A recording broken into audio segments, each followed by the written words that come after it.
Letusan Gunung Tambora 1815 adalah salah satu letusan gunung berapi yang paling kuat dalam sejarah tertulis dan diklasifikasi sebagai peristiwa dengan kode PEI 7. Gunung Tambora terletak di Pulau Sumbawa, Indonesia. Letusan ini dimulai pada 10 April 1815, diikuti oleh antara 6 bulan sampai 3 tahun meningkatnya kepulan dan letusan kecil. Bumbungan letusannya menurunkan suhu global, dan beberapa ahli percaya hal ini menyebabkan pendinginan global dan kegagalan panen di seluruh dunia pada tahun berikutnya, yang kadang dikenal sebagai tahun tanpa musim panas.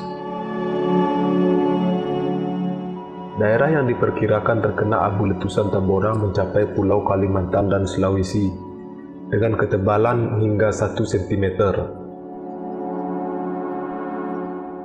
Gunung Tambora mengalami ketidakaktifan selama beberapa abad sebelum tahun 1815, dikenal dengan nama Gunung Berapi Tidur, yang merupakan hasil dari pendinginan hidrus magma di dalam dapur magma yang tertutup. Di dalam dapur magma, dalam kedalaman sekitar 1,5 sampai 4,5 km, larutan padat dari cairan magma bertekanan tinggi terbentuk pada saat pendinginan dan kristalisasi magma. Tekanan di ruang pembakaran magma sekitar 4-5 kbar dan temperatur sebesar 700 derajat Celcius sampai 850 derajat Celcius.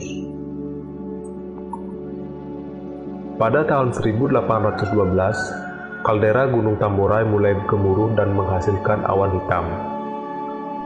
Dan pada tanggal 5 April 1815, letusan pun terjadi, diikuti dengan suara gemuruh. Suara gemuruh ini terdengar sampai ke Pulau Sumatera yang berjarak lebih dari 2.600 km dari Gunung Tambora, yang awalnya dianggap sebagai suara tembakan senapan.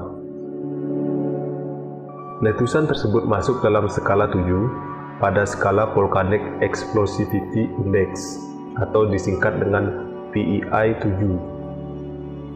Letusan ini 4 kali lebih kuat dari letusan Gunung Krakatau pada tahun 1883. Diperkirakan 100 km kubik material piroklastik dikeluarkan dengan perkiraan massa 1,4 kali 1014 kg.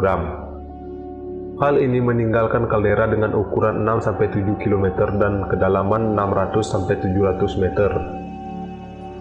Sebelum letusan, Gunung Tambora memiliki ketinggian kira-kira 4.300 meter dan menjadi salah satu puncak tertinggi di Indonesia.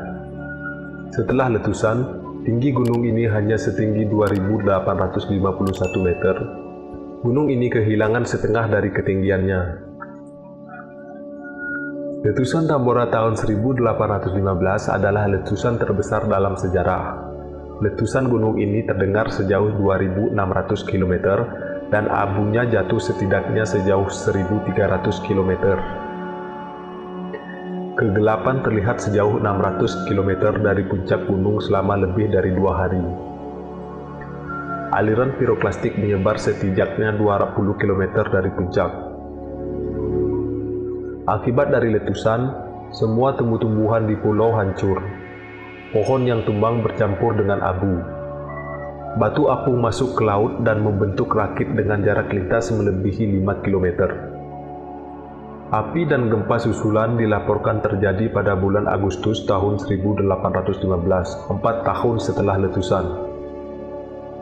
Desa hampir sepenuhnya ditinggalkan dan rumah-rumah roboh. Penduduk yang selamat kesulitan mencari makan. Tsunami besar menyerang pantai beberapa pulau di Indonesia pada tanggal 10 April dengan ketinggian di atas 4 meter. Tsunami setinggi 1,2 meter dilaporkan terjadi di Jawa Timur sebelum tengah malam, dan tsunami setinggi 2 meter terjadi di Maluku.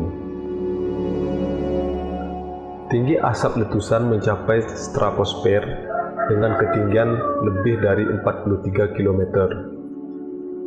Partikel abu jatuh 1-2 minggu setelah letusan. tetapi terdapat partikel abu yang tetap berada di atmosfer bumi selama beberapa bulan sampai beberapa tahun pada ketinggian 10-30 km. Angin bujur menyebar partikel tersebut di sekeliling dunia, membuat terjadinya fenomena matahari terbenam yang berwarna senja terlihat di London, Inggris, antara tanggal 28 Juli dan 2 Juli 1815. Perkiraan kematian bervariasi tergantung dari sumber yang ada. Zollinger 1855 memperkirakan 10.000 orang meninggal karena aliran piroklastik. Letusan Gunung Tambora tahun 1815 mengeluarkan sulfur ke stratosfer, menyebabkan penyimpangan iklim global. Pada musim semi dan musim panas tahun 1816, sebuah kabut kering terlihat di timur laut Amerika Serikat. Kabut tersebut memerahkan dan mengurangi cahaya matahari, seperti bintik pada matahari yang terlihat dengan mata telanjang. Baik angin atau hujan tidak dapat menghilangkan kabut tersebut. Kabut tersebut diidentifikasikan sebagai kabut aerosol sulfat stratosfer. Pada musim panas tahun 1816, negara di belahan utara menderita karena kondisi cuaca yang berubah. Temperatur normal di dunia berkurang sekitar 0,4 sampai 0,7 derajat Celcius. Cukup untuk menyebabkan permasalahan pertanian di dunia. Demikian pembahasan kita kali ini, semoga bermanfaat. Terima kasih buat kalian yang sudah nonton. Jangan lupa dukung channel ini dengan klik like, komen, dan subscribe.